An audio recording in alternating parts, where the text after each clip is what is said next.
नर्मदे हर नर्मदा प्रखर के सभी दर्शकों का सादर अभिनंदन।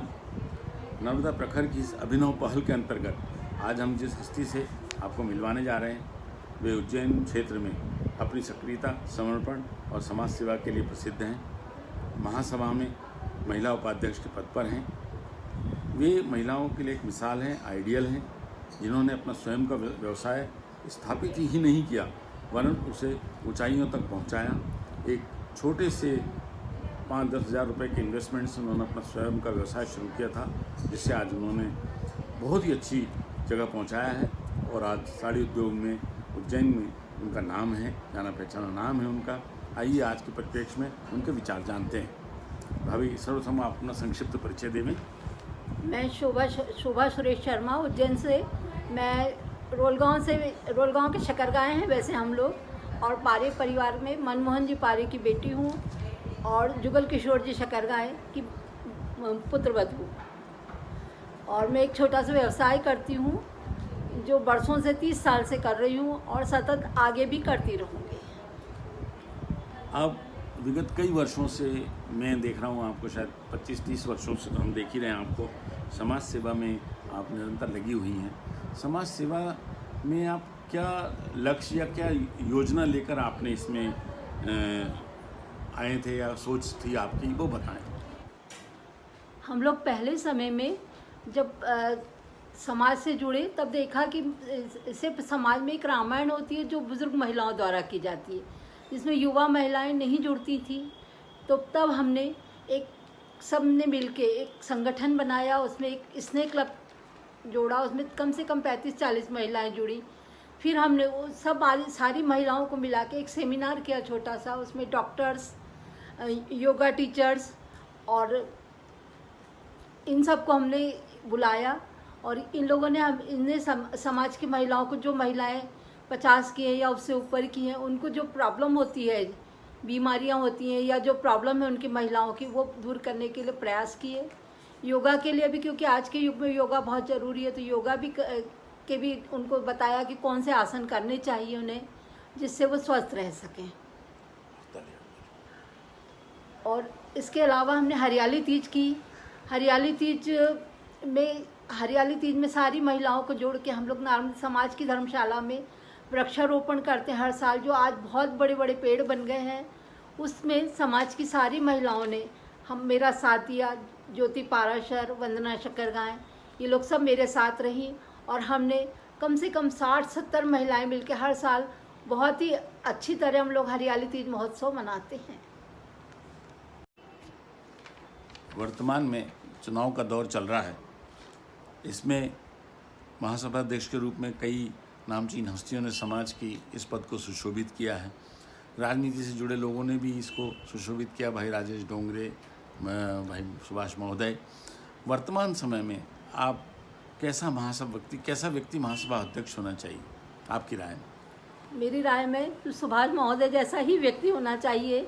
जो भी नया व्यक्ति भी आए तो वो भी उन्हीं की तरह होना चाहिए, हंसमुख, सहृदय और मृदु स्वभाव वाला, और जो समाज के हर दुख सुख में सबके साथ खड़ा हो सके। मैं आगामी जो नया महासभा अध्यक्ष बनना, जो भी बने, वो कम से कम समाज की जाजर पर बैठने वाला हो, जो ज़मीन पे भी बैठ सके, समय आने पे कुर्सी पे बैठ सके, गरीबों के साथ रहे, अमीरों के साथ रहे, पढ़े लिखों के साथ रहे, अनपढ़ के साथ रहे, यहाँ तक कि हर व्यक्ति के साथ वो गले में हाथ डाल के उसका भाई, कभी काका कभी दादा बन के उनके साथ रहे। ऐसा ही व्यक्ति आगामी बने तो बहुत अच्छा रहेगा, क्योंकि वही समाज को जोड़ सकेगा और एकजुट कर सकेगा। गांव-गांव चला जाए, उसे गांव से हेजिटेशन ना हो, उसे शहर से ना हो, सबके साथ जुड़े। बस मैं यही चाहती हूँ कि ऐसा अध्यक्ष बने। आज के दौर में समाज को आप क्या संदेश देना चाहते हैं?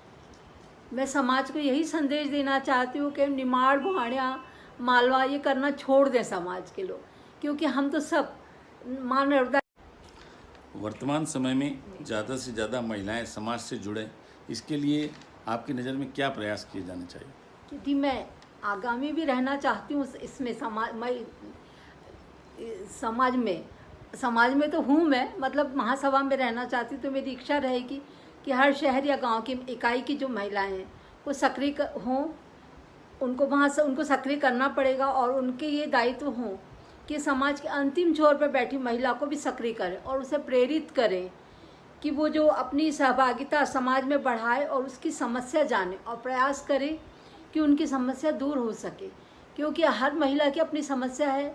छोटी छोटी समस्याओं से एक बड़ी समस्या जन्म लेती है, इसलिए छोटी छोटी समस्याएं हम दूर करेंगे तो हमेशा व्यक्ति सजग रहेगा और खुश रहेगा।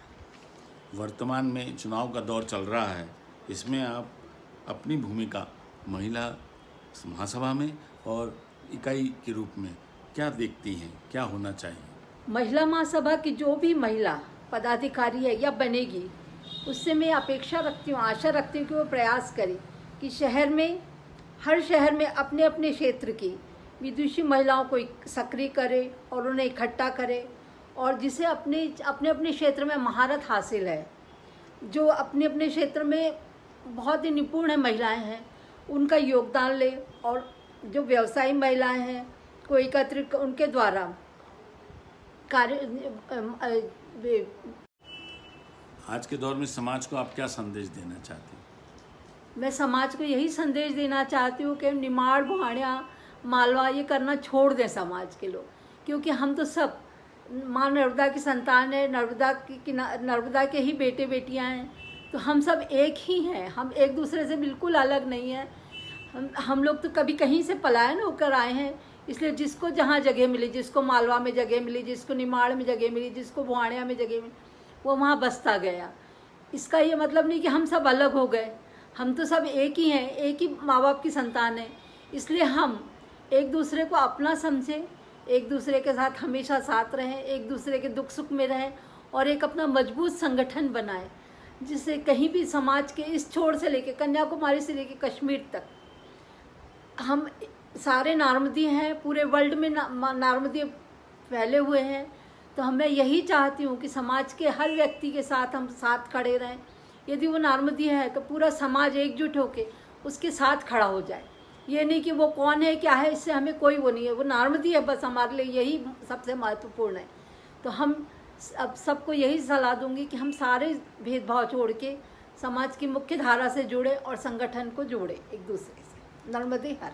ये थी श्रीमती शोभा सुरेश शर्मा शकरगाय। नर्मदे हर।